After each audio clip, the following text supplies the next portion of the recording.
तो हम लोग डिस्कस कर रहे थे मल्टी कल्चरलिज्म, बहुसंस्कृतिवाद। यही शायद मैंने एक आध दो पॉइंट आपको बताया था। आपको हम नवउदारवाद और बहुसंस्कृतिवाद के बीच एक बेसिक फर्क आपको बता दें और लिखने में फिर स्कॉलर्स को कोट करते हुए हम लिख लें। और यही तरीका हम अपनाते हैं जब किसी विचार को लिखते हैं, तो हमने पूरा नोट्स पढ़ा, उसमें 3-4 पॉइंट हम काम के निकाल लेंगे। जब एग्जाम्स में हमें सवाल आते हैं तो हर पॉइंट हम नहीं लिख पाते, बस उसमें 3-4 बेसिक पॉइंट हमें याद रहे, उसी को एक दो स्कॉलर के नाम दे दिया, उसी के रेफरेंस कंपैरिजन कर दिया, लिख दिया। तो जब हम बार बार कहते हैं सिनॉप्सिस बनाइए, सिनॉप्सिस ऐसे बनता है, जैसे मैंने पॉइंट बता दिया, ये सिनॉप्सिस है। तो क्लास को आप ध्यान से फॉलो करेंगे तो आपको अलग से सिनॉप्सिस बनाने की आवश्यकता कम पड़ेगी। तो मान लीजिए कि हमने बहुसंस्कृतिवाद से बताया था, लेकिन हम कंपैरिजन कर दें एक बार कि what is the belief of neoliberalism, नवउदारवाद की मान्यता क्या है, और बहुसंस्कृतिवाद एक एक पॉइंट पे कैसे अलग होता है, उसी को हम एक एक पॉइंट एक्सप्लेन कर देंगे आपको। How even multiculturalism differs with neo liberalism. बहुत बेसिक पॉइंट ये है, जितने भी उदारवादी हैं, नव उदारवादी है, उनकी फिलोसॉफिकल मान्यता एक है कि for them individual is an important, व्यक्ति का महत्व पहले आता है। कोई भी आप उदारवादी होगा, नव उदारवादी होगा, और खास तौर पे neoliberal, for them individual is the primary. और बेसिक डिफरेंस कम्युनिटेरियंस का कहां पे आता है, समुदायवादी।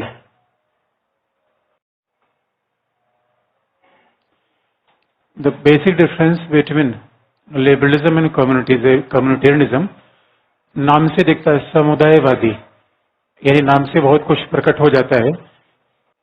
For them community is more important, basic difference यहां पे आ जाता है।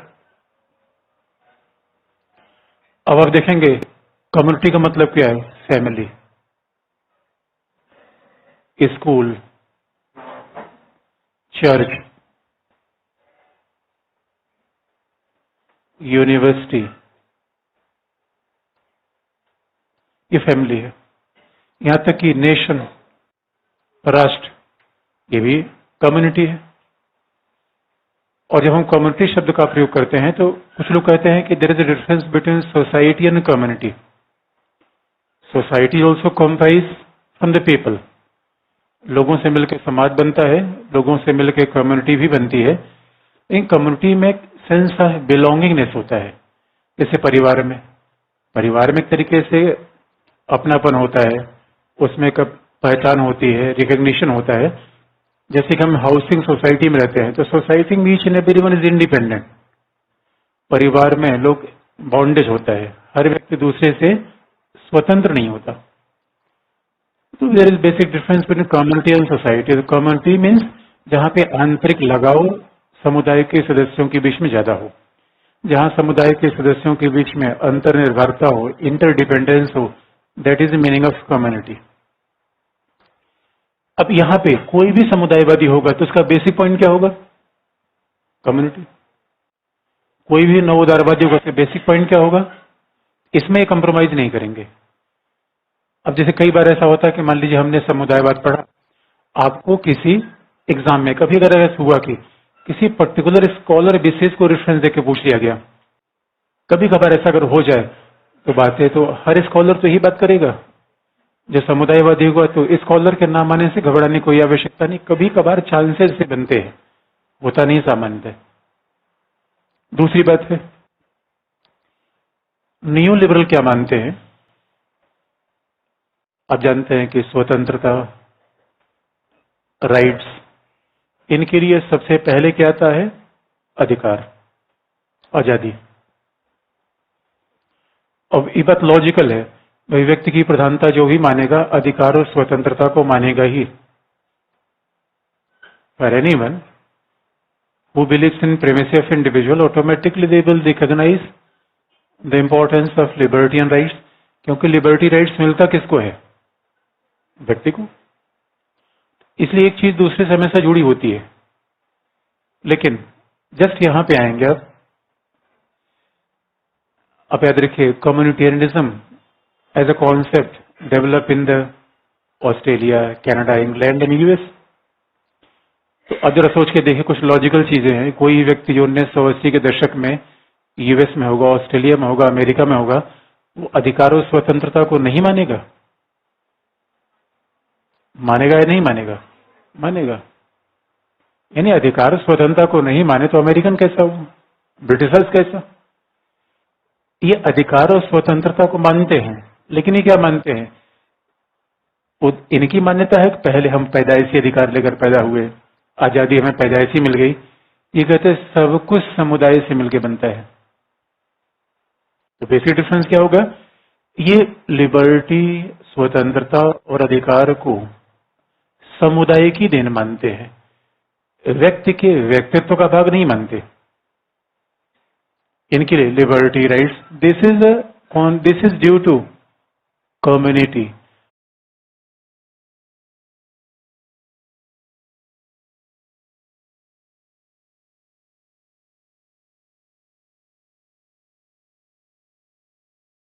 उसने हमें दिया है। हम ऐसा नहीं कि पैदाइशी लेके पैदा हो गए, हमारे व्यक्तित्व का पार्ट है, ऐसा नहीं मानती। इनके हर चिंतन में समुदाय ही सबसे केंद्र में आ जाएगा। आजादी कहां से मिलती है? समुदाय से।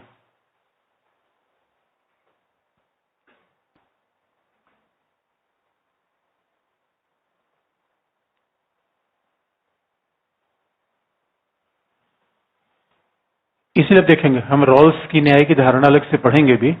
इनके हिसाब से कहा जाए तो जस्टिस, अगर हम जस्टिस की बात करें या कोई किसी विचार की बात करें तो आर्टिफिशियल है, बनाया हुआ है।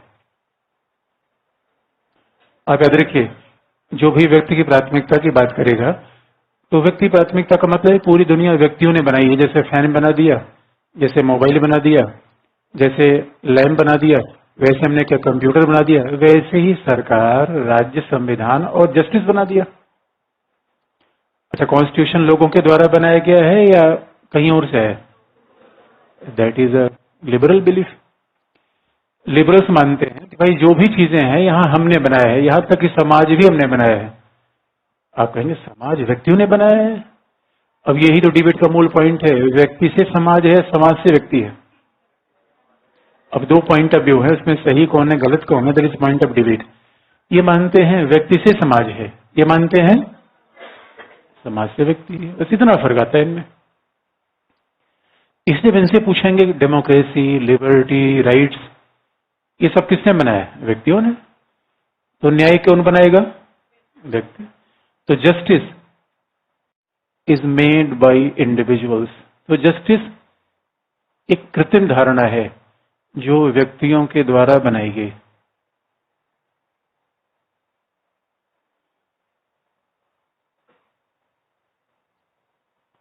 Justice is made by individuals.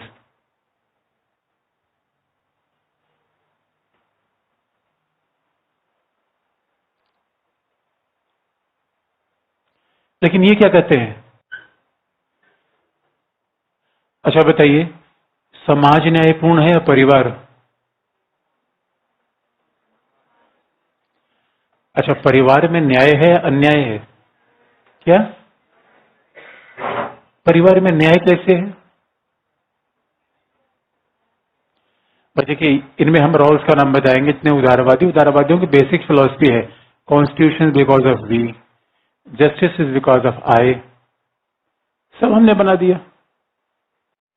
तो सवाल फिर ये आता है, आपने कहा परिवार न्याय, और किसी चीज को जब पढ़िए तो उसको इंटरलाइज करिए, समझ के। रटने वाला काम एकदम नहीं। आपको विषय में समस्या तभी आती है जब आप रटने का प्रयास करते हैं। हमेशा समझ के देखिए। और हम बार बार आपको कहते हैं, अगर कोई चीज हम बता रहे हैं आपको समझ में आए तो एकदम बेहिचक पूछना चाहिए। कभी उसमें ये नहीं संकोच करना चाहिए अच्छा दूसरा क्या सोचेगा, इसको इतनी बेसिक बात नहीं आती। अरे वो बेसिक बात नहीं आती है ना, आना अच्छी बात है। सीखने की प्रवृत्ति हमेशा होना चाहिए। प्रश्न पूछने में तब समस्या होती है जब कई बार लोग बिला हो जगह की जो स्कॉलर नहीं कहा वहां दिमाग दौड़ने लगे तो प्रॉब्लम है। फिर कई बार हमें प्रश्न पूछने का मतलब वो मैं, अच्छा इसने ऐसा क्यों कह दिया यार, बड़ी बेकार की बात कह रहा है। अरे जो कह रहा है उसको सुन लीजिए। हम इतने बड़े विद्वान नहीं कि उसकी बात को अलग से आलोचना कर पाए। आलोचना भी करेंगे तो किसी विद्वान का रेफरेंस देंगे। एकेडमिक्स है या हम अपनी कहानी बता देंगे, तो ये बस ध्यान रखने की बात है। तो प्रश्न आप ऐसा मत पूछे कि भाई जैसे कई पॉलिटी में लोग कहते हैं गवर्नर भाग गया तो क्या होगा। अरे भाग गया तो इसका मतलब नहीं यार, संविधान में जो पढ़ लो। यहाँ इस बात पे, अभी इस बात पे कई बार यही लोग सोचने लगते हैं यार ये कह क्या रहा है भाई, तो हमें ठीक नहीं लग रहा है। आपको ठीक लग रहा है, ठीक नहीं लग रहा है, वो भी बात का पॉइंट है। जो कह रहा है उसको समझ लीजिए, और जो कह रहा है वहां पे रत्ती भर भी प्रॉब्लम है, विदाउट हेजिटेशन आपको पूछना चाहिए। अब देखिए दूसरी बात क्या है, आपने कहा, जैसे आपने कहा परिवार न्यायपूर्ण है, मैं पूछूं कैसे न्यायपूर्ण है आपके, तब तो तभी तो मुझे पता चलेगा आप बातें रटे हुए हैं, समझे हुए हैं। परिवार न्यायपूर्ण है या नहीं, क्या है? तो वही तो मैं पूछ रहा था, रीजन, आर्गुमेंट, कारण बताइए क्या? परिवार में सबका बराबर विकास होता है, ठीक बात है, समान अवसर मिलता है, बहुत सही बात है।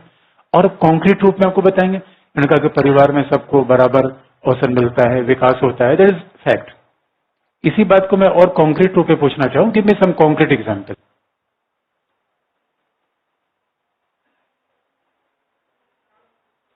क्या परिवार में क्या होता है? परिवार में क्या मिलता है? अच्छा अभी बताइए, ये बताइए, अब परिवार के सबसे प्रतिभाशाली सदस्य हैं फुक्कड़। भाई बेरोजगारों को परिवार में क्या दर्जा दिया जाता है? भाई ये बात अलग है कि आप तीरंदाज होंगे, अब जी भविष्य में बहुत अच्छा काम कर सकते हैं, तब समाज आपको रिकॉग्नाइज कर देगा।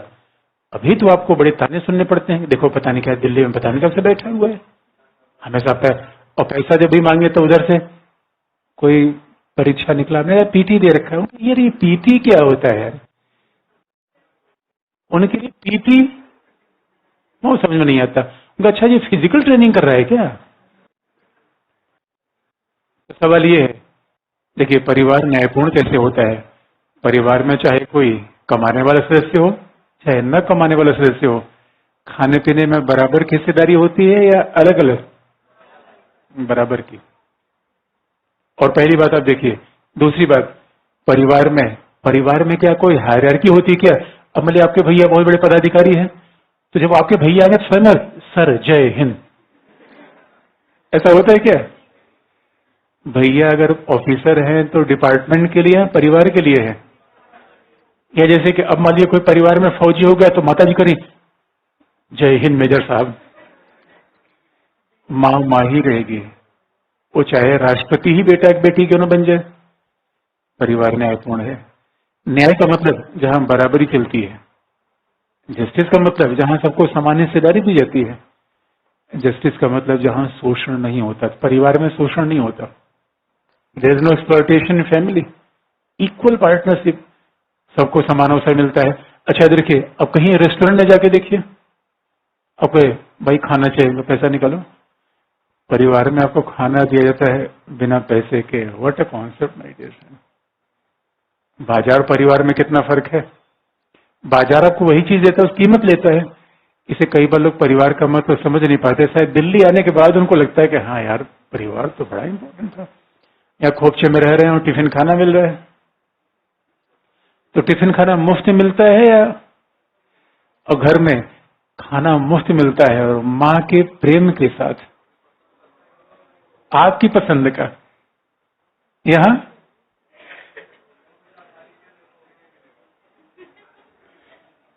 इसलिए जब हम कहते हैं परिवार न्यायपूर्ण, इसका मतलब ही है, हमने कहा जब कोई शब्द का प्रयोग करें इसका मतलब क्या है, लेकिन आगे चल के बता देंगे। परिवार न्यायपूर्ण है तो हमने बनाया है या ये प्राकृतिक है? अच्छा परिवार हमने बनाया, पर if family just therefore it's natural, it's not artificial, it's never made by individuals. ये व्यक्ति के द्वारा नहीं बनाया गया है। इसलिए ये लोग क्या कहते हैं, justice is a natural, justice is an outcome of true community. सच्चा समुदाय होगा तो न्याय अपने आप होगा, बनाने की आवश्यकता नहीं है। इसे क्या कहते हैं, justice. is a part of real community.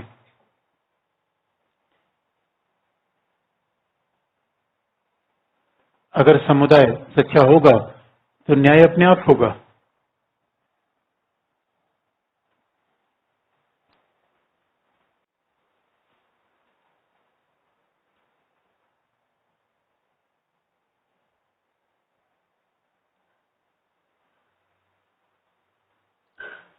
Justice is part of real community. अगर समुदाय ठीक होगा तो न्याय कैसे होगा? अपने आप होगा।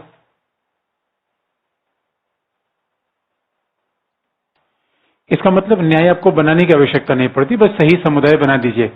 वैसे भी आपको याद दिला दे, मतांतर इसमें है। नारीवाद का विचार आजकल बड़ा प्रभावशाली है। तो नारीवादियों से पूछा गया, भगनियों ये बताओ, सिस्टरहुड का बहुत विशुद्ध अनुवाद है भगनीवाद। तो कई बार नारीवाद को लोग भगनीवाद के रूप में बोलते हैं।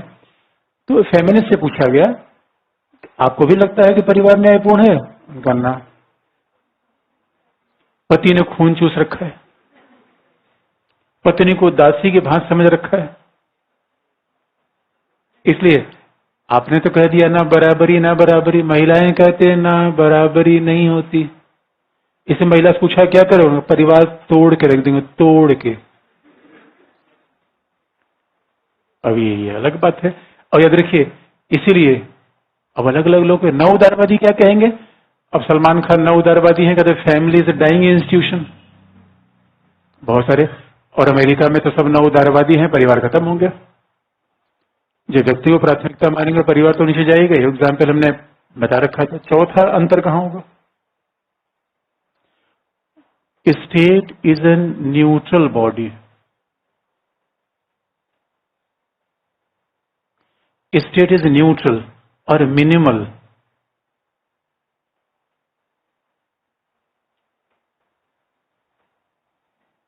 राज्य कैसा होगा? तटस्थ होगा, न्यूनतम होगा।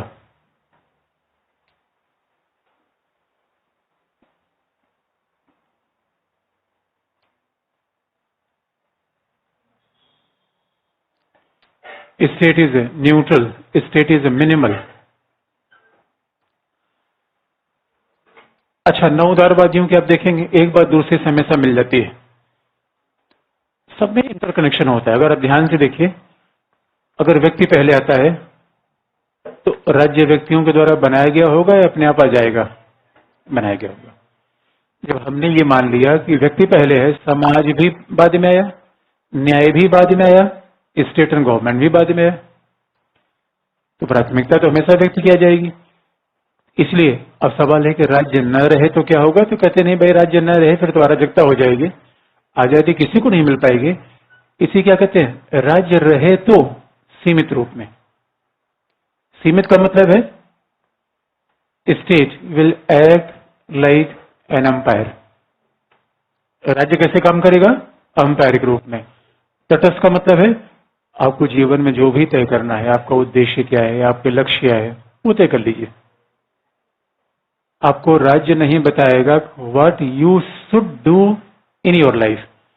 आपको अपने जीवन में क्या करना चाहिए, that is nothing to do with state. आप फ्री है, आप टैटू बनाइए, शादी करिए, समलैंगिक हो जाइए, बस एक बात ध्यान में रखने की है, विधि का उल्लंघन नहीं। कुछ करने का मतलब, और ये बात हम बार बार रिपीट कर दें, liberty doesn't means absence of law. आजादी का ये मतलब नहीं है विधि ही नहीं रहेगी। आजादी में लॉ रहेगा, विधि रहेगी। इसलिए आजादी का मतलब ये होता है कि विधि की अवहेलना नहीं, बल्कि परंपराओं की अवहेलना, प्रथाओं की अवहेलना। यानी जो काम विधि के द्वारा अनुमतिपूर्ण है उसको काम करिए, लेकिन जिसको समाज रोके, परिवार रोके। और अब बार बार आप जीवन में देखते हैं, आपकी आजादी विधि, लॉ और पुलिस के द्वारा बाधित होती है या परिवार, समाज, परंपरा के द्वारा? इतने बड़े हो गए हैं, आप बताइए किस दिन आपने बड़ा अजीब सा शर्ट पहना और पुलिस वाले ने कहा ऐसा शर्ट पहनना मना है? कभी नहीं पुलिस वाले ने टोका। लेकिन आपका पड़ोसी जरूर टोका होगा, देख ये भी कोई पहनने का तरीका है। अब आप यहां से नव उदारवाद पढ़ के जाए, घर में जाइए, रॉकेट की तरफ बाल उठा के चलिए, हनी सिंह वाला स्टाइल, इधर उधर काट के चश्मा लगा के, और ताऊ ऐसा ठांसेंगे दोस्तों कि ये क्या है, ये पढ़ने लिखने वाले स्टूडेंट के लक्षण है। यानी हमारे टिपिकल माइंड सेट होता है, पहले मैंने पढ़ने वाला स्टूडेंट कैसा होना है, बाल छोटे होने चाहिए, गंभीर दिखना चाहिए, चश्मा बड़ा मोटा होना चाहिए, इतना शांत पिक्चर नहीं देखना चाहिए। ये हमारे टिपिकल माइंड सेट है कि पढ़ने वाला बच्चा ऐसा ही होना चाहिए। तो सवाल ये है, अगर मान लीजिए कोई बड़ा जीनियस व्यक्ति है और एकदम देखने में अलग दिखना चाहता है, समाज को हमेशा हैरेस करता रहता है, अभी भी कोई अजीब सा कपड़ा पहन लीजिए, 4 लोग आपको मुड़ मुड़ के देखेंगे, ये भी पहने कपड़ा पहन गए, अरे यार उसको डिसाइड करने दो। अच्छा, अमेरिका यूरोप में कुछ भी, और अमेरिका यूरोप में ऐसी प्रवृत्ति नहीं है, क्योंकि वो प्रवृत्ति वहां 100 साल पहले थी, अब खत्म हो गई है। वहां कोई शादी करे न करे, 4 ठो कर ले, कपड़ा पहने न पहने, दूसरे की तरफ को, मतलब रियलिटी में ऐसा है, दूसरे की तरफ देखने के लिए किसी को फुर्सत ही नहीं है, सच पूछिए। इसे जिसे सो कॉल्ड फैशन डिजाइनिंग कहते हैं, वो उदारवाद की देन तो है। भाई हमारे यहाँ परंपरागत वस्त्र क्या थे, धोती कुर्ता पहले, साड़ी पहन लीजिए, अब उसमें फैशन डिजाइनिंग क्या आएगी? तो कहीं से कटेगा वो, कहीं से फटेगा, तभी तो फैशन डिजाइनिंग आएगी। ये सब नवउदारवादियों की देन है कि इन्होंने परंपराओं की स्वीकार ना भाई, एक परंपरागत जो जिस तरह फॉर्मल का मतलब है कि ऑफिस में जाना है, सबको सूट है, टाई है, एक फॉर्मल को ड्रेस कोड है। नवउदारवाद ने कहा ना, मेरी मर्जी, मैं कपड़ा पहनूं या न पहनूं। तो आप याद रखिए, तो ये क्या कहते हैं, राज्य हमें ये नहीं बताएगा कि हमारे जीवन का मूल लक्ष्य क्या है, अच्छा क्या होना चाहिए, ये राज्य का मतलब नहीं है। राज्य बस ये कर दे, हमारे जीवन में किसी का हस्तक्षेप ना हो, यही राज्य करेगा, बाकी राज्य से मतलब नहीं है। लेकिन ये क्या कहते हैं, अभी अगर इनसे पूछा जाएगा भाई कोई 20 विवाह करना चाहता है, ये क्या कहेंगे, क्या उसकी मर्जी, छोड़ दो उसको। इनसे पूछा गया, वे समुदायवादी से ये बताओ कोई 20 विवाह करना चाहता है, उनका पहले उसको समझाओ और न समझे ठांसो। इसे समुदायवादी कहता ना, ऐसे बावरेपन को हम स्वीकार नहीं कर सकते, हम स्वीकार नहीं कर सकते। अभी ये जब इनसे पूछा जाएगा कि ये बताओ भाई कोई कहे मैं समलैंगिक होना चाहता हूं, तो ये क्या कहेंगे, हो जाओ यार, उसकी मर्जी है, हो जाने दो। ये क्या कहते हैं, अगर ऐसा ही होना था तो पशु होके पैदा हुए होते, पशु भी ये सब काम नहीं करते जो हम करना चाहते हैं। तो अभी तक तो नहीं हुआ ऐसा, मैंने किसी पशु को ऐसा नहीं देखा, पता नहीं, मुझे विज्ञान पता नहीं है। ये देखिए बस। अच्छा, दूसरा ये क्या, इनसे पूछा जाएगा ये बताओ अपने सींग निकाल लें, पूंछ निकाल लें। अमेरिका में सब फैशन हो गया, कोई सींग निकाल ले, कोई पूंछ निकाल लेगा, अजीब अजीब सब फंकी लुक बना कहते हैं। अभी हमारे यहाँ इसको लोग फॉलो कर रहे हैं। यहाँ जब इनसे पूछा कि भाई ये बताओ कोई सींग पूंछ लगा कर, पहले सींग पूंछ उखाड़ो, बैठा के समझाओ। यानी राज्य मूक दर्शक नहीं होता, हो सकता, राज्य को समाज में अच्छे मूल्यों को बढ़ावा देना चाहिए। ये क्या कहते हैं, state should promote, state is not neutral.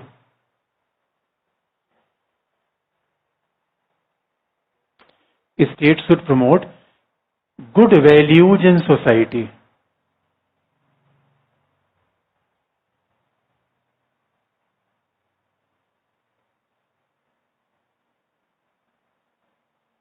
और कम्युनिटी। तो राज्य तटस्थ नहीं हो सकता, निष्पक्ष नहीं हो सकता, बल्कि राज्य को बताना होगा नहीं परिवार अच्छी बात है। और शायद बिहार में कुछ दिनों पहले कोई लॉ आया है कि जो बच्चा वृद्धों की उपेक्षा करेगा उसको नॉन बेलेबल ऑफेंस मिलेगा। राज्य ने ऐसा किया, तो कल के लिए राज्य ये भी कह देगा कि ना भाई बच्चों की परवरिश करना भी पेरेंट्स की रिस्पॉन्सिबिलिटी है, ऐसा नहीं कि वो। और हमारे यहाँ नवउदारवादी चिंतन ने क्या कहा, ना भाई हम बच्चा रखेंगे ही नहीं, बच्चा रखना एक जिम्मेदारी है। अब सवाल है, ये जिम्मेदारी अगर हमारे भी पेरेंट्स से निभाई ना होती तो हम कैसे इस दुनिया में आते। इसलिए आप मूल्यों को ध्यान में रखेंगे, राज्य ऐसे मूल्यों को प्रमोट करेगा। जो बात ध्यान में रखने की बात है, समुदायवादियों ने ये नहीं कहा कि राज्य शिक्षा देगा, स्वास्थ्य सुविधा देगा, क्योंकि 1980 के दशक में अमेरिका, यूरोप में ये सब चीजें पहले से अवेलेबल है। लड़ाई रोटी कपड़ा मकान की नहीं है। बहुत ध्यान रखने की बात है। उदारवाद से जब सामाजिक उदारवाद का जब दूसरा चरण आया, तब उसमें रोटी कपड़ा मकान वाली बात आ गई थी।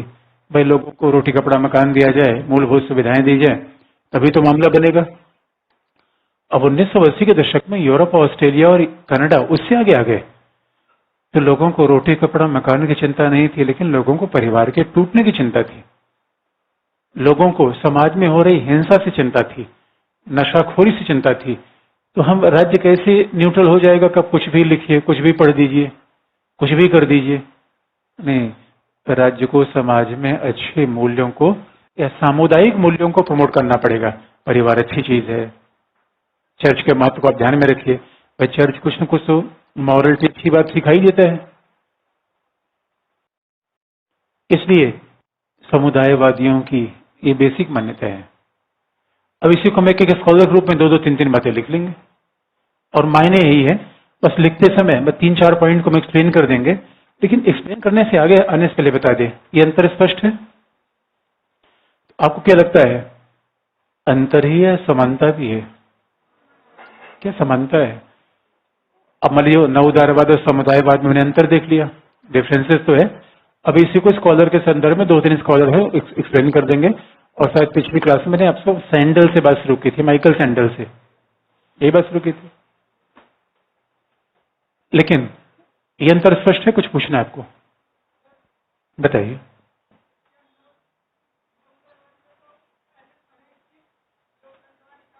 नहीं, वो मिल के लिए शब्द आता है, वो हम आगे आपको बताएंगे। उनके लिए शब्द का प्रयोग मत करिए।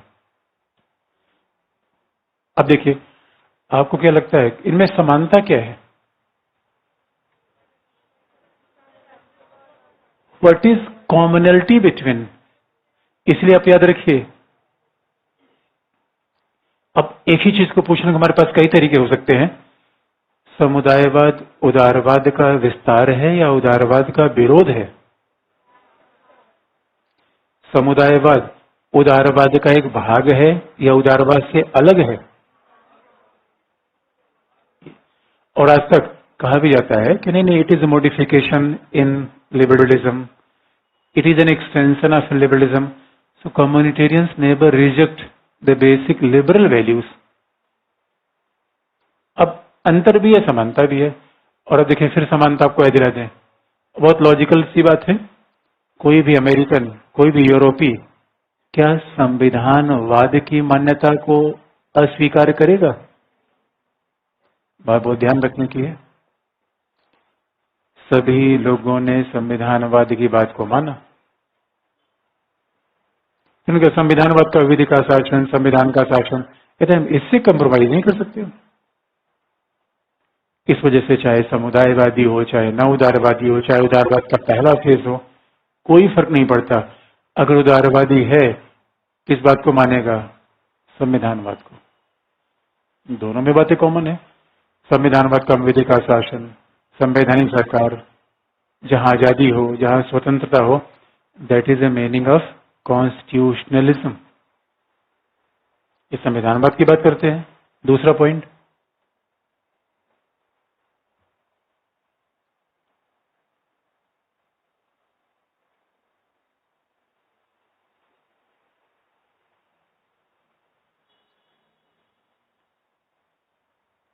और दूसरा, जो संविधानवाद को मानेगा, स्वतंत्रता समानता को अपने आप मानेगा, उसी का परिणाम है।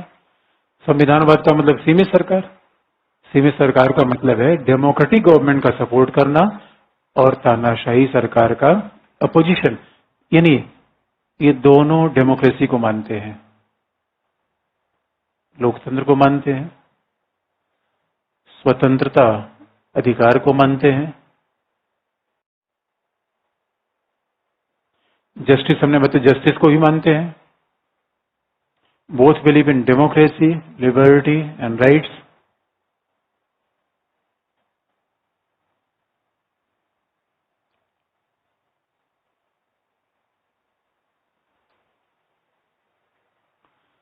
Liberty and rights.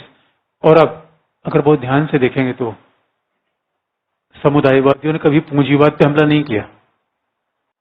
समुदायवादियों ने ऐसा नहीं पूंजीवाद पे हमला कर दिया हो, नहीं। इसलिए समुदायवादी मार्क्सवादी नहीं है। कम्युनिटेरियंस आर नॉट मार्क्सिस्ट। हाँ, ये बात अलग है, मार्क्स ने भी समाज को महत्व दिया, समाजवादियों ने समाज को महत्व दिया, इन्होंने भी समुदाय को माना, ये ठीक है।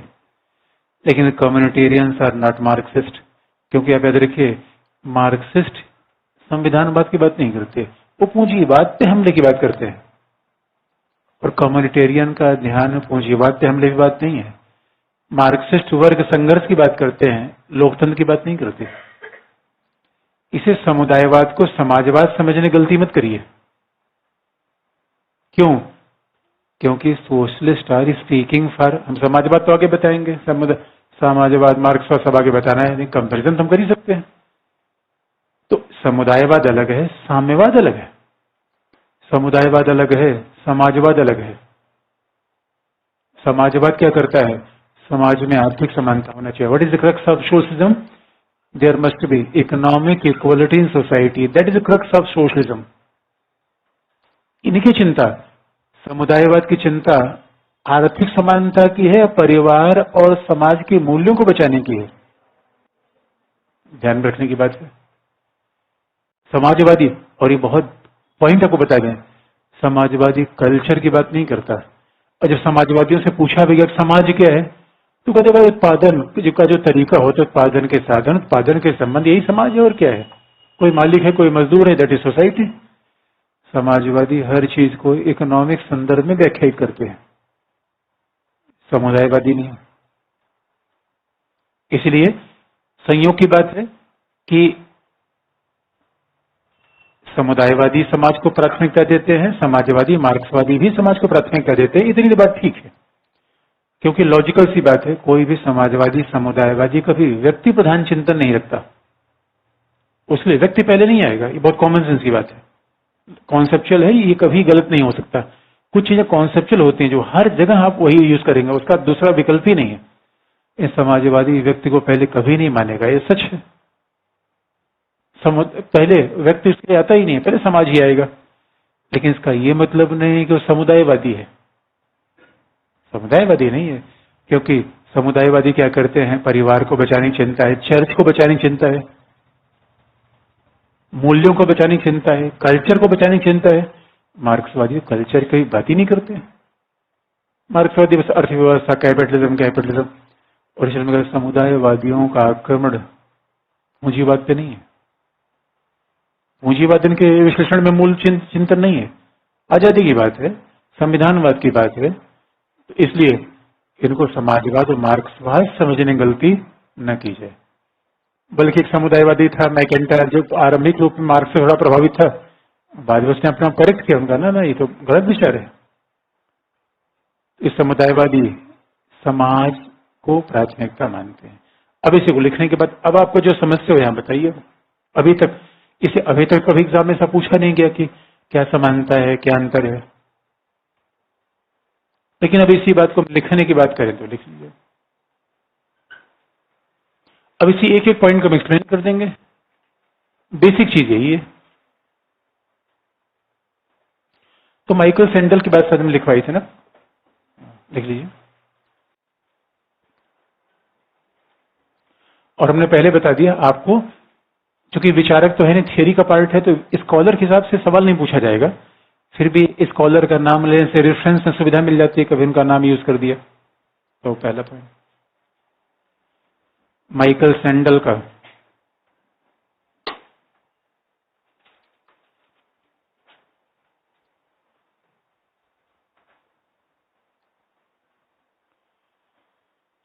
माइकल सैंडल का मानना है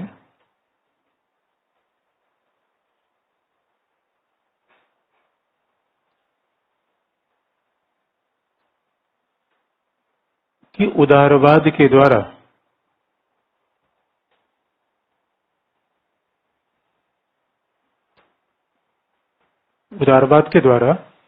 व्यक्ति को प्राथमिकता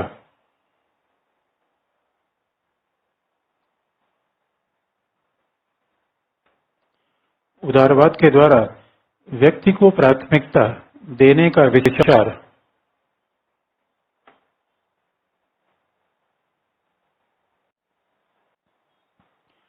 उदारवाद के द्वारा व्यक्ति को प्राथमिकता देने का विचार जर्मन दार्शनिक कांट से प्रेरित है। उदारवादियों के द्वारा व्यक्ति को प्राथमिकता देने का विचार जर्मन दार्शनिक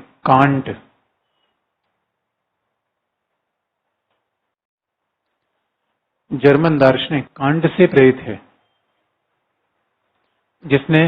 जिसका प्रसिद्ध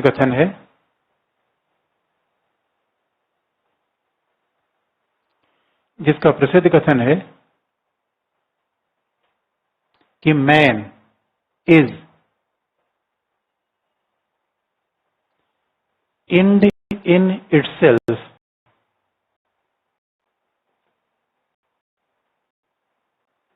जिसका प्रसिद्ध कथन है कि man is end in itself,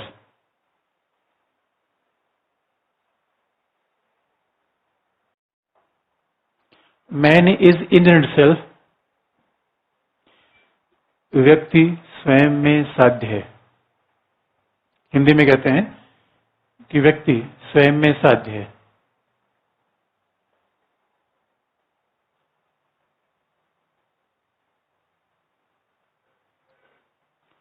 यानी आपको याद रखिए, what communitarians believe that entire ethics of liberal philosophy is drawn from the Kantinian ethics.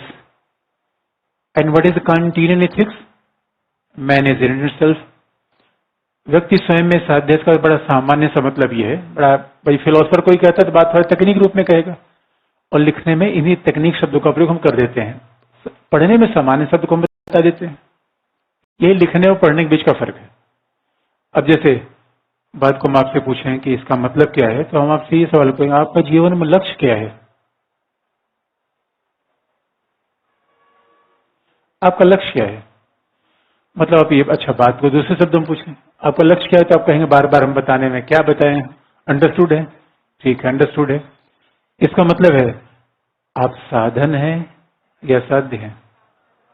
क्या आपने तो अपने को साधन बना लिया, आपके जीवन का लक्ष्य हो गया कुछ बनना, यानी वो आपसे ऊंचा हो गया और आप रोज अपने आप को प्रताड़ित कर रहे हैं, तनाव दे दे के बाल सफेद हुए जा रहे हैं। दोस्तों, किसी फिलोसफर ने कहा है, कुछ चीज पाने की आकांक्षा में हमने जीवन को कितना खो दिया। दोस्तों, कई लोग जब मिलते हैं तो कहते हैं हमने बड़ी बड़ी उपलब्धियां अर्जित कर ली, ये कर लिया, वह कर लिया। मैंने कहा दोस्त, बाल कितना बचा सर में ये भी देख लो, क्या गंवा दिया? बीपी ले लिया, शुगर ले लिया, टेंशन ले लिया। ओ माय गॉड, इतने महत्वपूर्ण जीवन का अवमूल्यन कर दिया सेंसेक्स के बाजार की चिंता में। दोस्तों, एक बात याद रखिए, जीवन का उद्देश्य क्या है?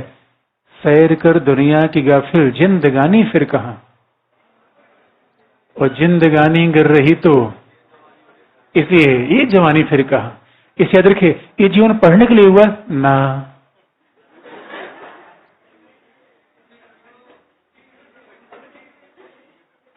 दोस्तों सच पूछिए, देखिए फिलोसफर तो यही मानते हैं, ये जीवन पढ़ने के लिए नहीं है।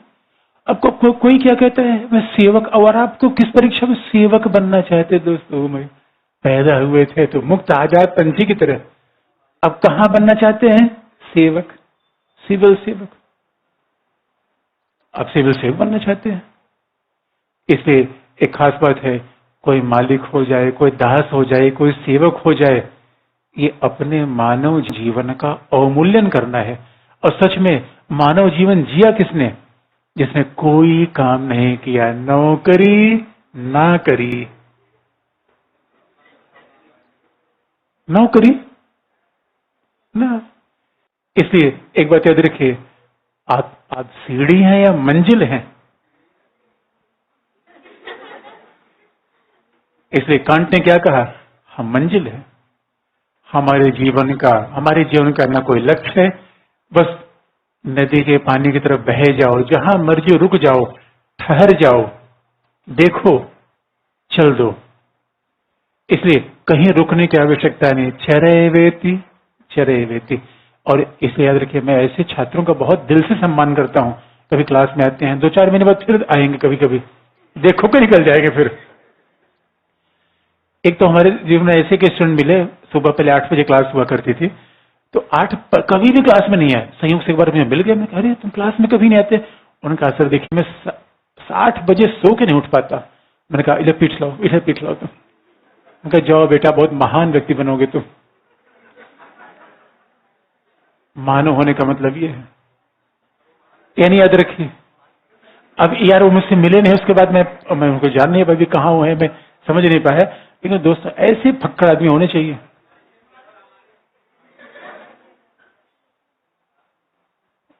इसलिए मैन इज इंड। इंड का मतलब क्या होता है? लक्ष्य। मैन का मतलब खुद। In man in end in itself. हम फैन नहीं है। देखिए फैन क्या साधन है।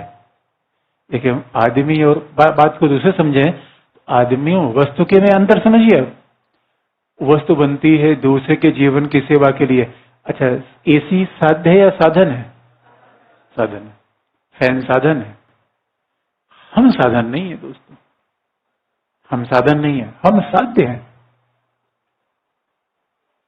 इसीलिए इसे आप याद रखिए, जीवन की जंजीर को स्वीकार करने की आवश्यकता नहीं है।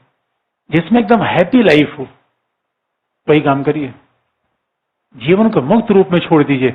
इसे कई बार समाज या राज्य सरकार हमें साधन के रूप में प्रयोग करना चाहता है, और करने का नहीं। इसे आप याद रखिए, पूरे उदारवाद की मकान कांट के नींव से बना हुआ है कि व्यक्ति अपना अच्छा भला खुद जानता है, अच्छा बुरा जानता है, व्यक्ति स्वभाव से नैतिक भी है, ऐसा नहीं है। और उसने कांट ने कहा भी कि हर व्यक्ति नैतिक है, हर व्यक्ति अच्छा है। इसलिए व्यक्ति के ऊपर कोई रेगुलेटरी एजेंसी होनी ही नहीं चाहिए, राज्य सरकार ना, पुलिस बिल्कुल नहीं, व्यक्ति। इसी बात पर नव उदारवादियों को सख्त आपत्ति है, और समुदायवादियों को।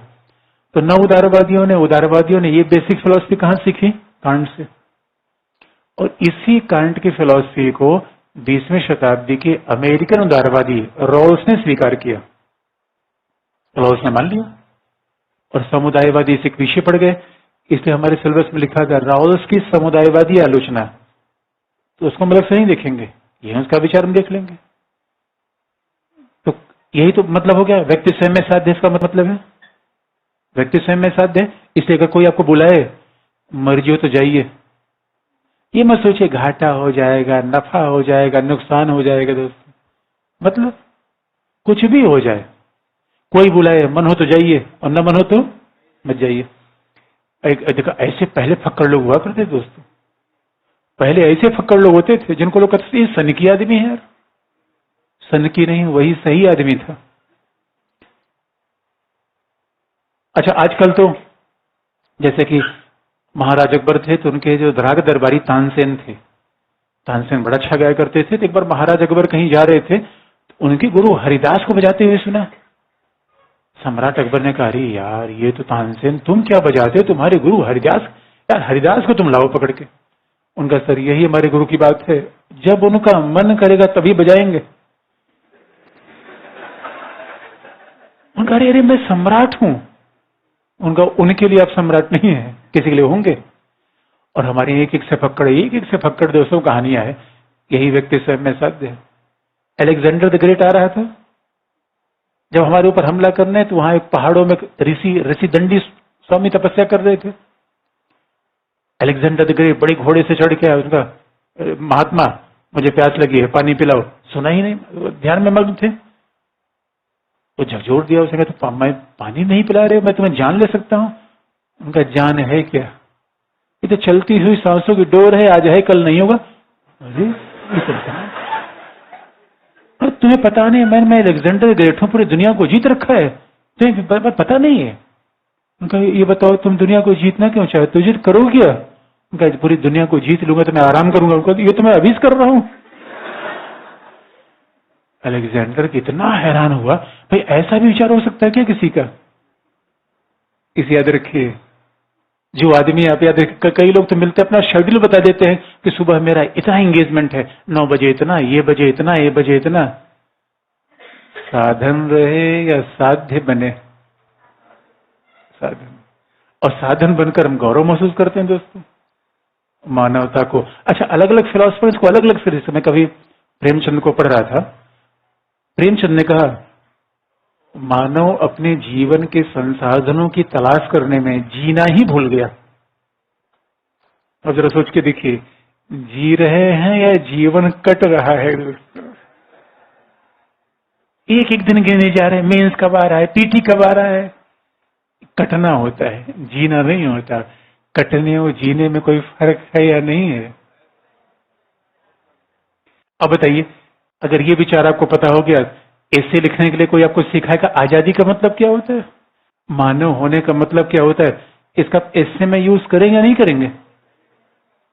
इसे हम बार बार कहते हैं, विचार तो सब हमारे यहां से आता है, ऐसे में यूज कर दीजिए। अब मानवीय स्वतंत्रता पर ऐसे आज लिखना किया, अनुच्छेद 19 में ऐसा कहा गया है, लो बेड़ा गर्क हो गया ऐसे का। अनुच्छेद लॉ बता रहे हो उसको एग्जामिनर को, लॉ बताएंगे फिलोसफी। सारे पिछली बार कैसे देखे, सारे ऐसे फिलोसफिकल है लिखने की बात। अब इसी बात को एक्सप्लेन कर दिया, शब्दों का अंतर है। अगला पॉइंट, कांट के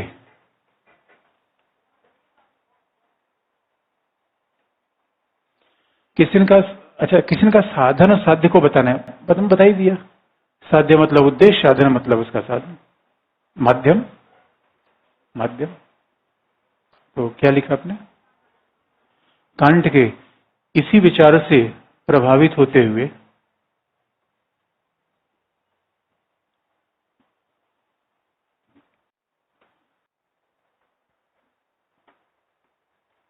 सैंडल ने, सॉरी कांट किसी विचार से प्रभावित होते रॉल्स ने कहा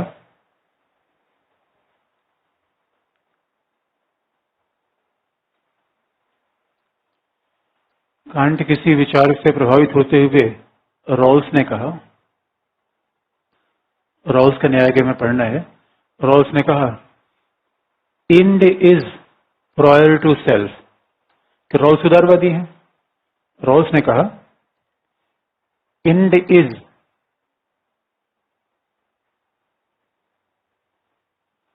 prior to self.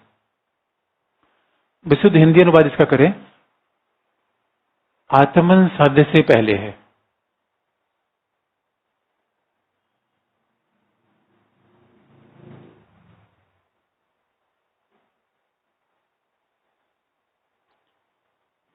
End is prior to self, आत्मन साध्य से पहले है।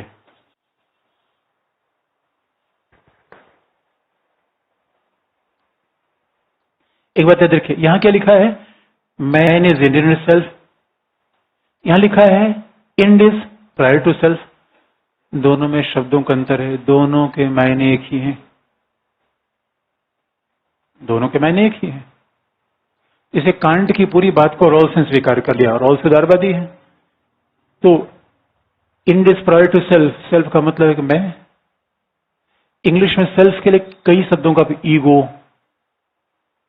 सेल्फ, तो व्यक्ति के लिए कई शब्दों का, ईगो के लिए, सेल्फ के लिए, कई बार कहते हैं माई सेल्फ, सेल्फ मतलब मैं, इंड का मतलब है लक्ष्य।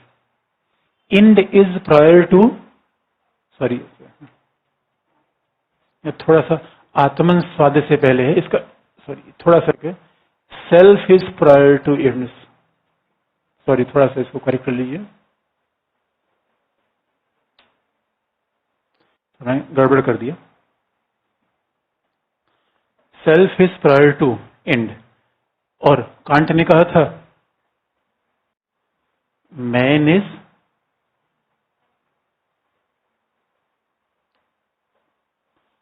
इंड इन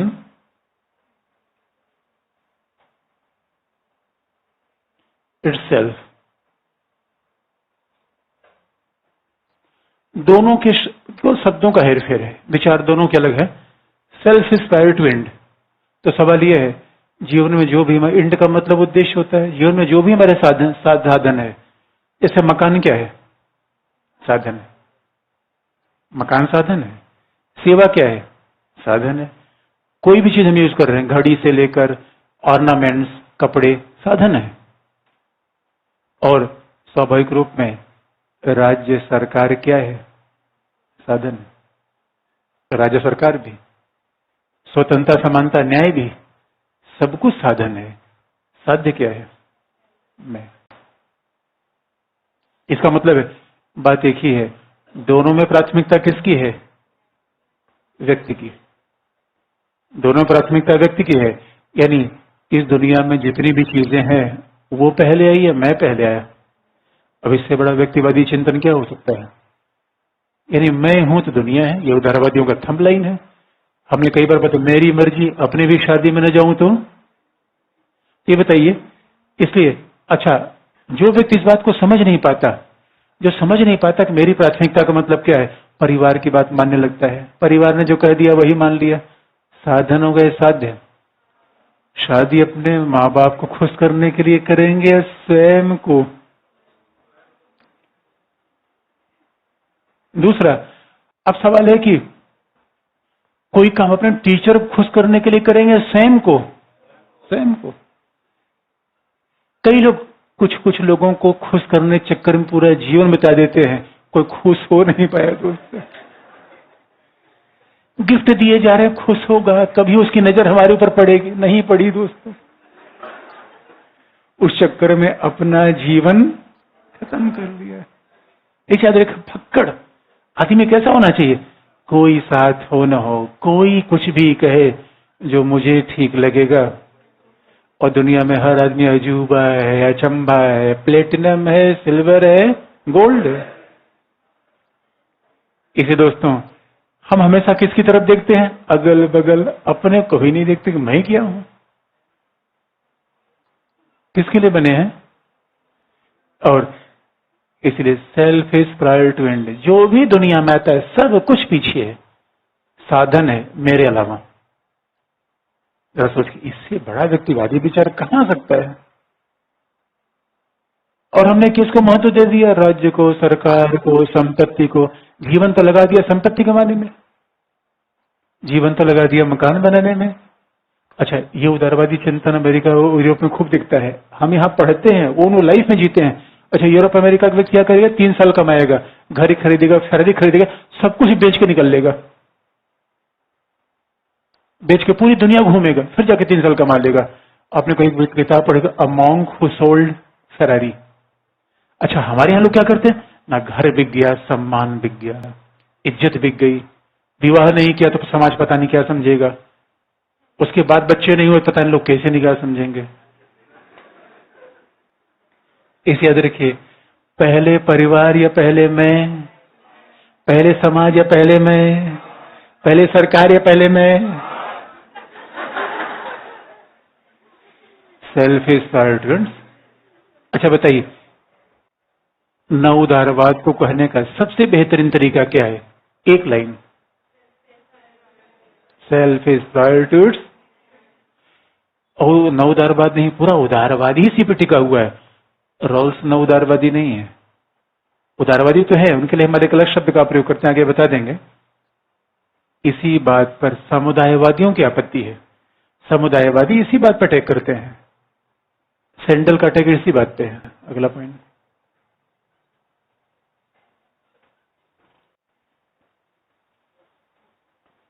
सैंडल के द्वारा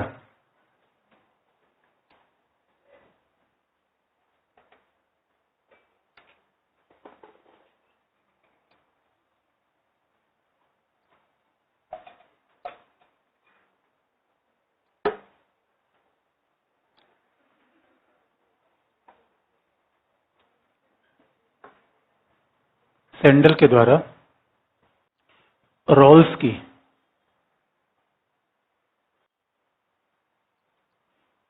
की व्यक्तिवादी मान्यता का पूर्ण खंडन किया गया।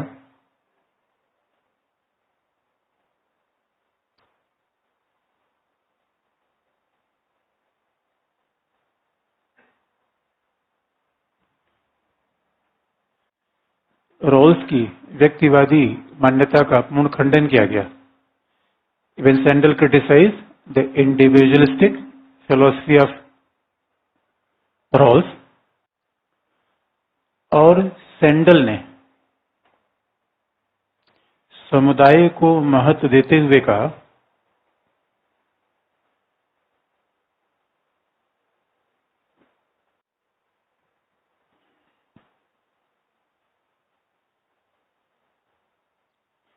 while emphasizing over the importance of community, sandal ने समुदाय को महत्व देते हुए कहा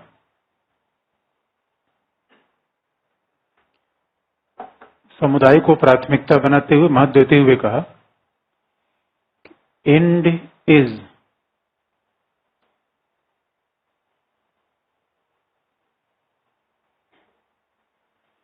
prior to self.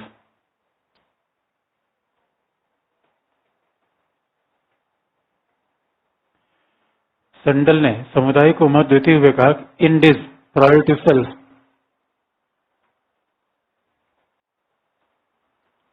End is prior to self बात को उलट दिया, जिसके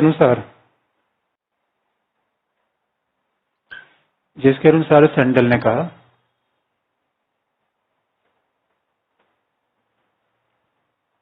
कि समुदाय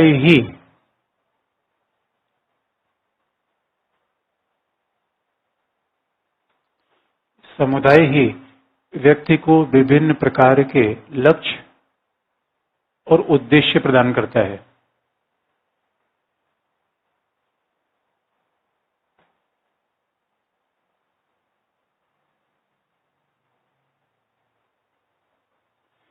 समुदाय ही व्यक्ति को विभिन्न प्रकार के लक्ष्य और उद्देश्य प्रदान करता है।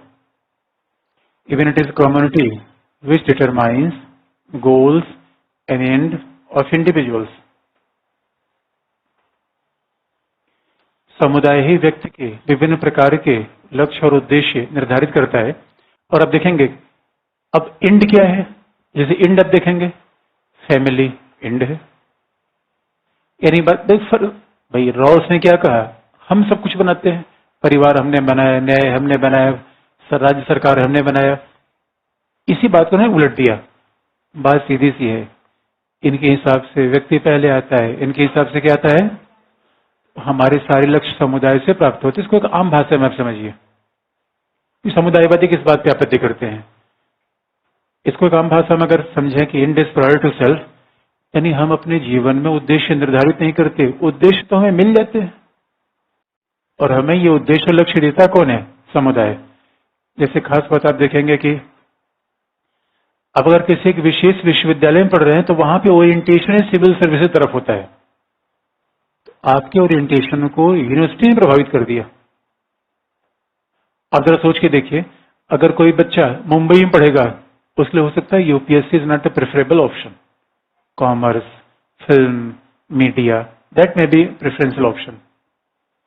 और वो ध्यान से देखिए, अगर आपके परिवार में सिविल सर्वेंट पहले से, पड़ोस में कोई हो गया, आप तुरंत इंस्पायर हो गए। तो सवाल ये है, जीवन में जितने भी लक्ष्य होते हैं वो हमें समुदाय देता है, हम लेके नहीं पैदा होते। अब तरीका तो एक ही चीज कहने के दो तरीके हैं, मतलब क्या है। अगला,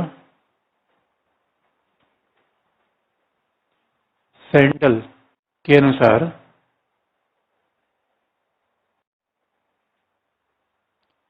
जीवन के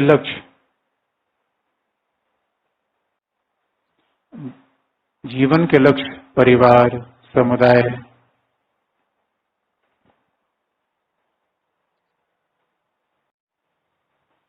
धर्म, इतिहास, चर्च, राष्ट्र,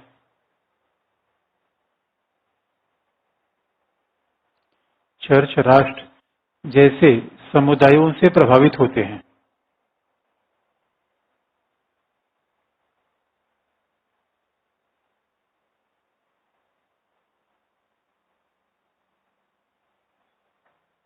जिसे समुदायों से प्रभावित होते हैं, the goal of individual is determined by the community like family, church, nation, university यही देखिए मान्यता है। एक कुल मिलाकर निष्कर्ष एक ही आ रहा है कि एक लिए व्यक्ति पहले आता है, दूसरे के लिए समुदाय। और एक ही बात है, जब समुदाय पहले आएगा तो न्याय का निर्माण हम करेंगे, समुदाय ने किया है। समाज में अच्छा बुरा क्या है, हम करेंगे, समुदाय ने किया है। आजादी क्या है, हम करेंगे, समुदाय समुदाय एक ही मामला सब चेंज कर देता है। यही बात सैंडल ने कही। तो सैंडल ने व्यक्तिवाद के मूल आधार को हिला दिया। अब देखिए एग्जामिनर क्या बात कहता है, कई बार अपने पूरा समुदायवाद पढ़ लिया, मुझे डाउट है कितना सरल सवाल पूछेगा कि आप ये बताइए कि उदारवाद और समुदायवाद के बीच की क्या बहस है, तो सीधा उत्तर हो जाएगा। वो क्या करेगा, एक की टर्म निकालेगा, इंडिस प्रायर टू सेल्फ टिप्पणी करिए। आजकल जो 150 वाला पैटर्न बन गया है, अब टिप्पणी करिए। अगर इंडिस प्रायर, इसलिए एक एक शब्दों को ध्यान से हम पढ़ते हैं। उसने 20 से एक शब्द निकाल के दे दिया, इंडिस प्रायर टू सेल्फ, और उसे शॉर्ट नोट्स कर दिया। और हम एक बात बार बार कहते हैं, हमारे पूरे एग्जाम का ध्यान एकदम कंटेम्प्रेरी पार्ट पे जा रहा है, और हमारा विषय ऐसा है जो एकदम से कंटेम्प्रेरी पार्ट पे चलता है। और आप देखिए अभी प्रश्न की मात्रा बढ़ रही है, 20 प्रश्न। तो जहां रटने वाली टेंडेंसी होती है वहां 20 प्रश्न में तो तमाम तथ्य आपको याद करने पड़ेंगे। ये कॉन्सेप्चुअल है। समुदायवाद की बेसिक बात आपको याद हो गई तो एक एक शब्दों का हेर फेर करके वही बात आप निकाल लेंगे। अब जरा देखें इसी बात कहने का अगला तरीका क्या है, अगला पॉइंट।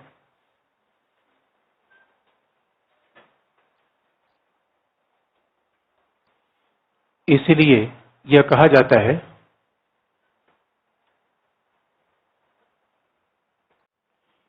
कि समुदायवादियों की मूल मान्यता ही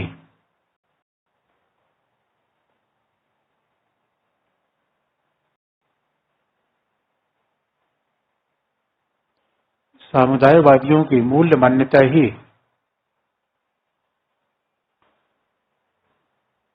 लिख लीजिए सोशल थीसिस पर आधारित है।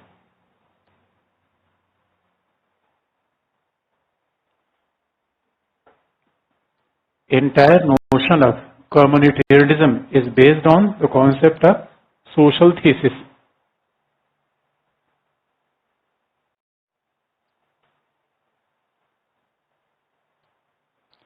Is based on the concept of social thesis. समुदायवाद, सोशल थीसिस। अच्छा एक ही बात है, सोशल थीसिस कहिए, समुदाय की प्राथमिकता, कम्युनिटी कहिए, इंडिस्प्रेटर्सल्स कहिए।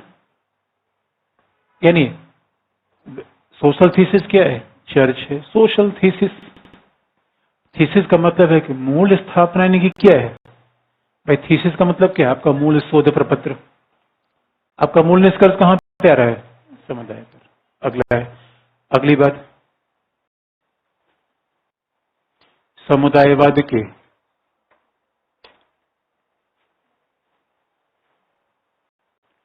इसी विचार को व्यक्त करते हुए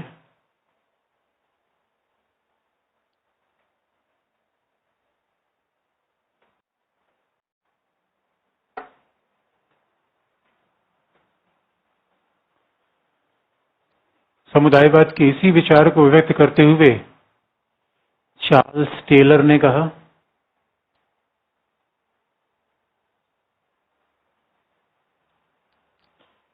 चार्ल्स टेलर ने कहा, while emphasizing the same concept of communitarianism, Charles Taylor said that, अच्छा कल के मैच में क्या हुआ, कितने रन से, अच्छा तो ऑस्ट्रेलिया कोई ऐसा खिलाड़ी क्या जिसका नाम टेलर से है क्या, Ross Taylor. So he is not Ross Taylor, he is a Charles Taylor. अब देखिए ये एसोसिएट लर्निंग है, मान लीजिए कोई अगर नाम कभी याद रखना हो, किसी भी कॉन्सेप्ट में आप यूज कर लीजिए। तो रॉस टेलर से अगर इसके नाम को लिख लेंगे तो हमेशा चीजें याद रहेंगी। चार्ल्स टेलर, चार्ल्स टेलर ने देखिए एक बात तो आप याद रखिए, कोई समुदायवादी होगा तो समुदाय की प्राथमिकता को देगा, व्यक्ति की प्राथमिकता को पीछे करेगा, एक ही बात है। इसी बात का हम विस्तार कर रहे हैं भाई, कोई समुदायवादी होगा इसको अस्वीकार करेगा, ये मानेगा। अच्छा एक सवाल हम आपसे पूछे तब मैं समझ पाऊंगा आपने समझा है कि नहीं। मैं एटोमिस्टिक सोसाइटी का विचार कौन मानेगा, ये या ये, क्या भाई व्यक्तिवादी समाज को कहने का दूसरा तरीका क्या है? Atomistic society. व्यक्ति एटम की तरह है, इसको क्या मानता है? नवउदारवादी। तो चार्ल्स टेलर ने क्या कहा? अच्छा बताइए, चार्ल्स ने कहा क्या? बड़ी सिंपल सी बात है। अब विद्वानों की भाषा थोड़ा बस अलग है, वही हम पूरे जीवन में जीते हैं। अच्छा अब ये बताइए, जब दिल्ली में आप आते हैं हॉस्टल के लिए, पढ़ने के लिए, तो आप क्या प्रेफर करते हैं कि आपका रूममेट आपके राज्य का निवासी होना चाहिए, कोई भी होना चाहिए?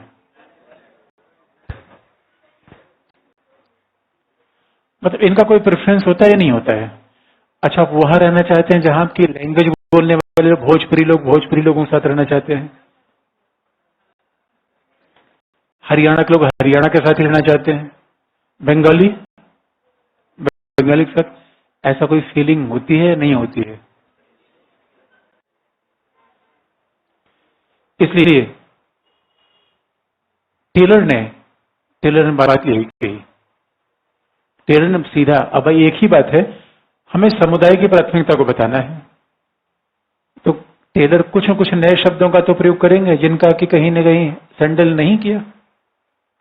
बात तो इन्हीं पॉइंट पे रहेगी, कहने के तरीके अलग होंगे। तो टेलर ने कहा क्या क्या? पहला, उन्होंने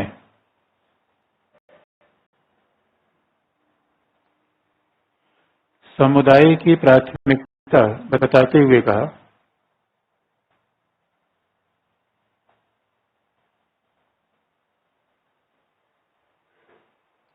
for Taylor community is important. Taylor ने समुदाय की प्राथमिकता बताते हुए कहा कि व्यक्ति समाज में अवस्थित होता है।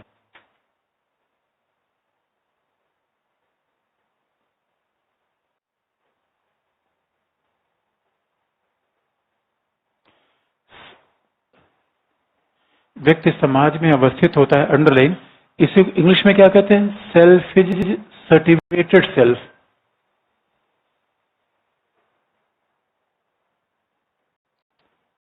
व्यक्ति समाज में अवस्थित होता है, that is individual part of community. इसी को टेलर ने कहा सेल्फ इज सर्टिफिकेटेड सेल्फ, और इसी बात को कहने का दूसरा तरीका है self is embedded self.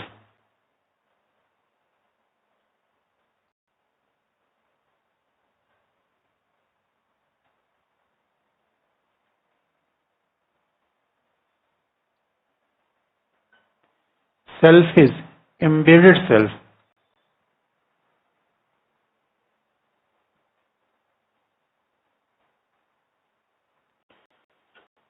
Self is certificated self, self is embedded self. कि व्यक्ति समाज में स्थित होता है, पहला। व्यक्ति एम्बेडेड, अब एक ही देखिए, व्यक्ति सामाजिक प्राणी है। वो सामान्य भाषा में इसका मतलब क्या होता है? व्यक्ति सामाजिक प्राणी है। उसी को कहने के अलग अलग तरीके हैं कि सेल्फ इज सर्टिफिकेटेड सेल्फ। बात सीधी सी अगर हम शब्द कह दें, आपने समाज को बनाया या समाज ने आपको बनाया? नवउदारवादी क्या मानते हैं? और इन दोनों शब्दों का मतलब क्या है? समाज ने हमें बनाया, ये मतलब है। सेल्फ इज एम्बेडेड, एम्बेडेड का धसा होना। आपने कभी गुड़ देखा है? चीटा देखा है? चीटा गुड़ में ऐसा इन्वॉल्व होता है दोस्तों, उसे चीटे के हाथ पांव टूट जाएंगे, गुड़ से अलग नहीं होगा, एक्सीडेंट हो जाएगा उसका, गुड़ नहीं छोड़ सकता। इसे याद रखिए। जैसे आपने आइसबर्ग देखा है, समुद्र में तैरता हुआ, आइसबर्ग का छोटा सा पार्ट ऊपर दिखता है, बड़ा पार्ट किसके होता है? सवाल यह है, समाज ने हमें बनाया या हमने समाज को बनाया? यही लड़ाई चल रही है। आप क्या मानते हैं? नवउदारवादी मान्यता को देखते हैं, कम्युनिटेरियन को? अच्छा, थोड़ा इंडियन होने के नाते, एशिया में होने के नाते कम्युनिटी को शायद आप प्रेफर करेंगे, लेकिन मुझे ऐसा नहीं लगता सभी ऐसा मानेंगे। कुछ लोग कहते हैं ना हम कम्युनिटी को बिल्कुल नहीं मानेंगे। लेकिन जो लोग ये कह रहे हैं समाज ने हमें बनाया, कैसे? क्या हम कोई फैक्ट्री में बनी हुई चीज है क्या समाज ने हमें बनाया? आपको समाज ने कैसे बनाया? एग्जाम्पल अब दीजिए।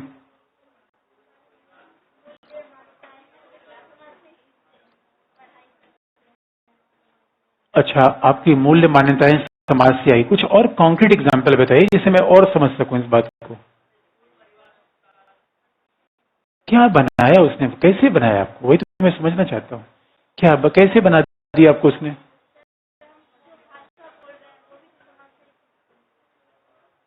बहुत सही बात है, इसने बताई।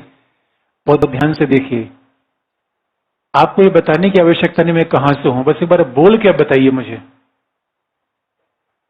बंगाली ऑस्ट्रेलिया में चला जाए, बोलना शुरू करेगा, कहां चल जाएगा?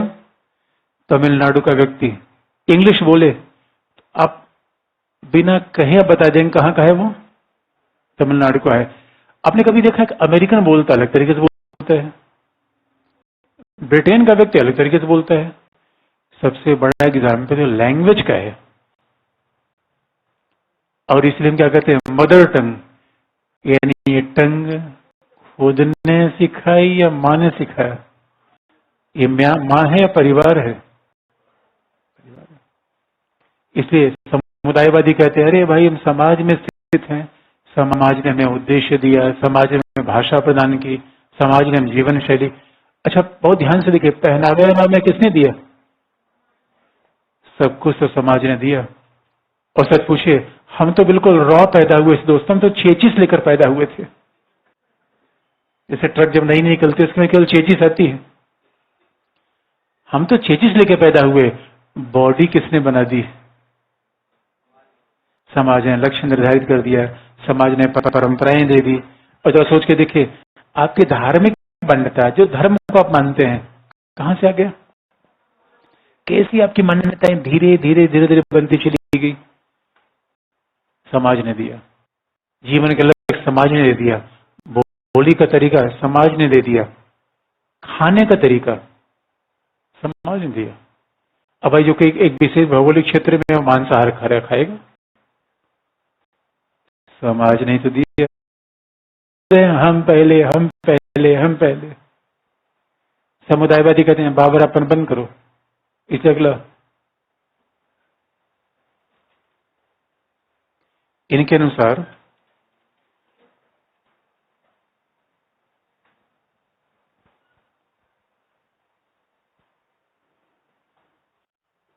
उदारवादियों की सबसे बड़ी विसंगति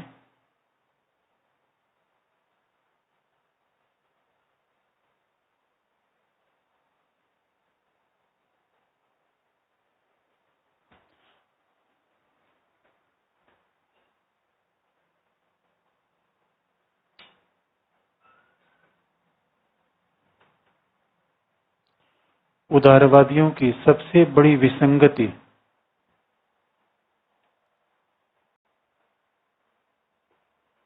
व्यक्ति को अणु के रूप में चित्रित करना है।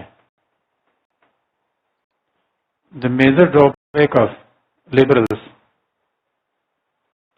they project individual is an atom.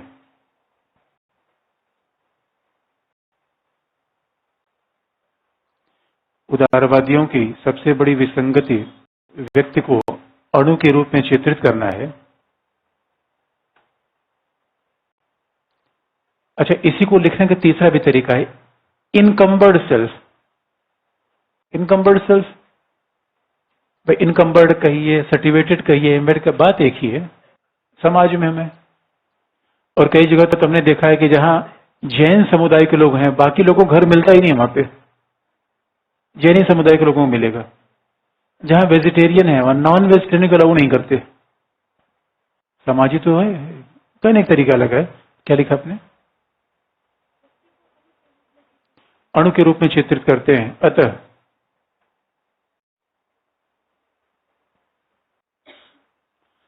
अतः उनके व्यक्ति का चित्रण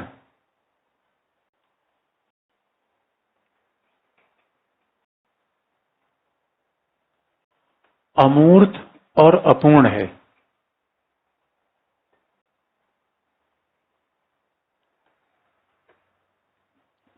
Even liberals' projection of self is an empty and abstract.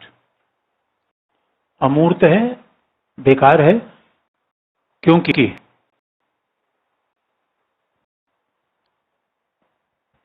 क्योंकि उदारवादी सामाजिक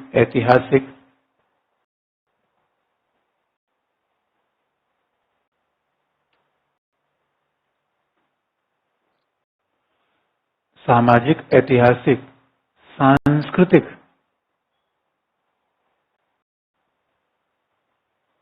पृष्ठभूमि की उपेक्षा कर देते हैं।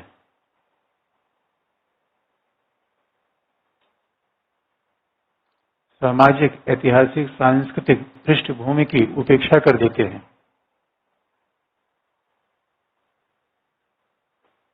Because liberals always neglected the historical, cultural and social context of individual। एक बात आपको याद दिला दें, अगर समाज ना होता, इतिहास ना होता, समाज ना होता, इतिहास ना होता, कल्चर ना होती, तो पश्चिम एशिया में रहने वाले व्यक्ति और भारत में रहने वाले व्यक्ति को तो एक ही जैसा हम देखते हैं। उदारवादी इसकी व्याख्या बिल्कुल नहीं कर पाते। उदारवादी क्या मानते हैं? व्यक्ति है, उसको आजादी चाहिए, वो कहीं भी रहे। उदारवादियों के चिंतन में समाज जैसा कोई एलिमेंट तो है नहीं। इसका मतलब है फिर तो पूरी दुनिया में, जैसे अच्छा अणु का स्वभाव पूरी दुनिया में एक होता है, अलग अलग होता है? एक ही होता है। एक अणु दूसरे अणु के बीच में कोई स्पेसिफिक मामला नहीं, सब एक ही अणु से दुनिया बनी हुई है। अमेरिका में रहने वाला व्यक्ति और भारत में रहने वाला व्यक्ति अलग अलग होगा, एक होगा? कैसा होगा?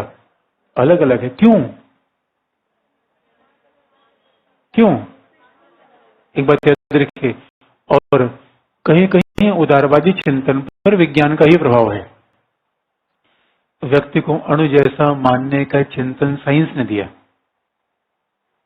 और साइंस कभी समाज को समझ नहीं पाता। साइंस तो न्यूटन का नियम हर जगह लगा देगा। अगर हर व्यक्ति एक जैसा होता तो एक भारतीय महिला अमेरिका गई, रियल स्टोरी है।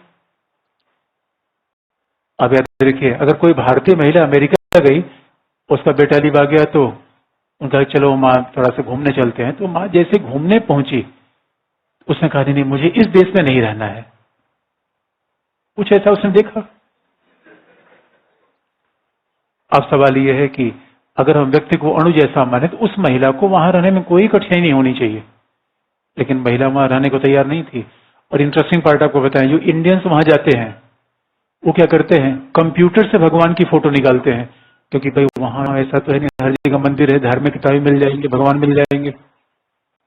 और जो इंडियन फैमिली यूएस में रहती है, वो भी एक इंडियन टेलीविजन, जैसे पंजाब के लोग रहेंगे तो एमएच चैनल उनके घर में हमेशा बजता रहेगा। कोई भारतीय परिवार एक हिंदी चैनल वो सब्सक्राइब किए रहते हैं, क्योंकि हिंदी भाषा अगर परिवार में नहीं सुनी जाएगी तो बच्चा तो लैंग्वेज भूल जाएगा। इसे आप याद रखिए, भारत का व्यक्ति आप क्यों पैर छूता है? समाज ने दिया। अमेरिका में तो नहीं पूछा, वो कहे हेलो डैडी, हाय हाय हाय, अरे हमारा ऐसे चल रहा है, हाय हाय हेलो। कल्चर ने दिया। अरे व्यक्ति तो वही है यार। और कई जगह तो लोग जो मिलते हैं तो ये सब चूमते हैं, इधर इधर इधर। हम दूर से नमस्कार इतना ही कर लेते हैं, नमस्कार। एक खास बात है, ग्लोबलाइजेशन ने कल्चर को मिटा दिया। ये विचार अभी हम आगे करेंगे। क्या समुदायवाद की धारणा, बहुसंस्कृतिवाद की धारणा बहुभूमंडलीकरण के जमाने में भी होल्ड कर रही है? कई लोग यही कह रहे हैं, ना भाई अब तो खाने पीने के तरीके एक हो गए, मैकडोनाल्ड, कल्चर पहनावा भी हो गया। अब कौन समुदाय की बात आप कर रहे हैं? अभी भी है। ईरान में इस बात का विरोध है, भारत में इस बात का विरोध है कि नहीं, हमारा कल्चर, भाषा, संस्कृति अलग अलग है। इस याद रखिए, जहां भारतीय जाएगा कल्चर अलग होगा। समुदायवादी इसी बात पे ध्यान दिए हुए कि आप समुदाय की उपेक्षा करके व्यक्ति को समझ ही नहीं सकते, क्योंकि व्यक्ति अगर बना है तो ऐतिहासिक कॉन्टेक्स्ट है उसका। व्यक्ति बना है तो समाज ने उसको बनाया। अभी ना इसको आप हटा देंगे तो फिर व्यक्ति को देख ही नहीं पाएंगे। यानी इसी तरीके से अब्स्ट्रैक्ट, यानी ये लोग क्या करते हैं, व्यक्ति को जैसा मान लेते, इनके हिसाब से तो अफ्रीका का व्यक्ति, इंडिया का व्यक्ति, अमेरिका का व्यक्ति, ऑस्ट्रेलिया का एक ही जैसा होगा। ऐसा है क्या? यानी जो चीज है नहीं, उसकी उससे व्याख्या करना है अमूर्त होना। दो चीजें होती हैं, एक मूर्त है कॉन्क्रीट, मार्कर आप देख रहे हैं कॉन्क्रीट है। अमूर्त मतलब जो आप सोचते हैं, है नहीं, दिख नहीं रहा है, छू नहीं सकते। इसलिए व्यक्ति तो कल्चर के साथ दिखता है, और व्यक्ति को बनाना कैसा चाहते हैं, अणु की बात, वैसा व्यक्ति है नहीं कहीं। इसे क्या कहें, जो नहीं है वो क्या कहें, अमूर्त। जो हमारे विचारों की देन है वो क्या है, एब्स्ट्रैक्ट। जो है वो कॉन्क्रीट है। अब कोई कहे कि एसी यहाँ पे लगा हुआ है, तो आप कहेंगे ना ना मुझे नहीं दिख रहा है, तो ये हम नहीं मान सकते, कॉन्क्रीट है, दिख रहा है आपको। हाँ, गर्मी लग रही है, ठंडी लग रही है, ये अपने आप में अमूर्त है, आप फील करने की बात है ये। इसे आपके बनने में आप ही उत्तरदायी नहीं है। और सही पूछिए, हमसे ज्यादा उत्तरदायी कौन है, समाज। हमसे ज्यादा उत्तरदायी समाज है। अब इसी बात का तरीके हैं। अगला है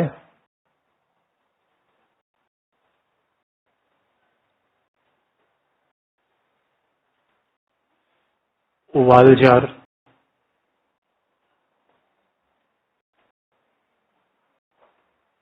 यह स्पष्ट है भाई, एक ही बात तो आ रही है, बस कहने के तरीके थोड़ा अलग अलग हो गए।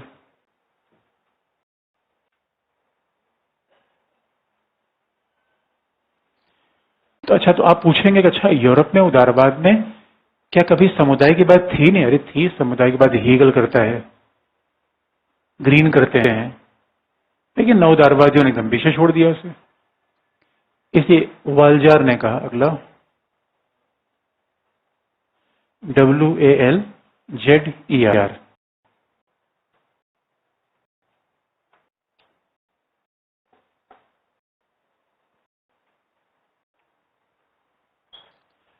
वालजार ने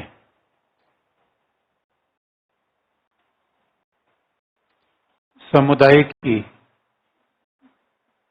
विशिष्टता को स्थापित करते हुए कहा,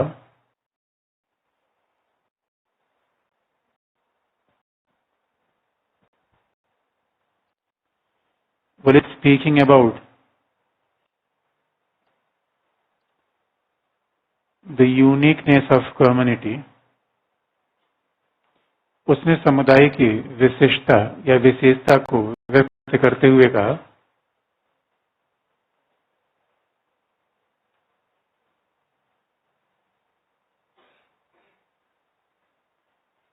विशिष्टता को व्यक्त करते हुए कहा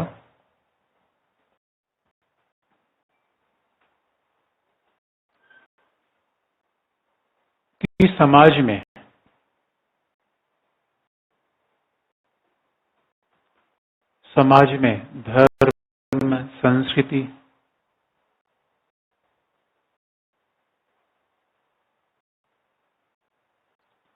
धर्म, संस्कृति, भाषा की विविधता विद्यमान होती है।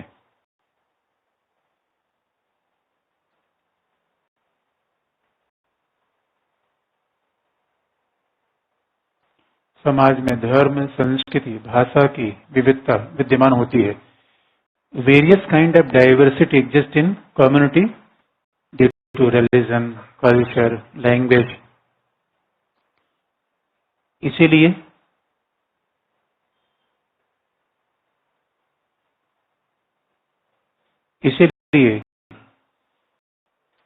समानता के किसी सार्वभौमिक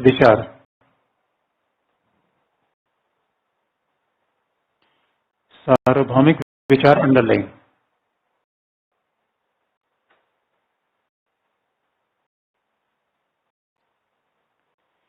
समानता के किसी सार्वभौमिक विचार का प्रयोग अतार्किक है।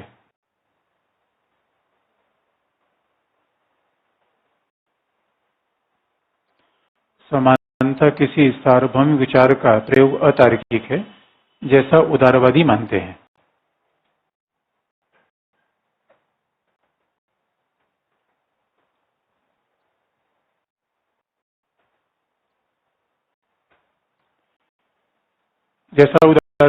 हैं। यानी for liberals believe in universal concept of equality.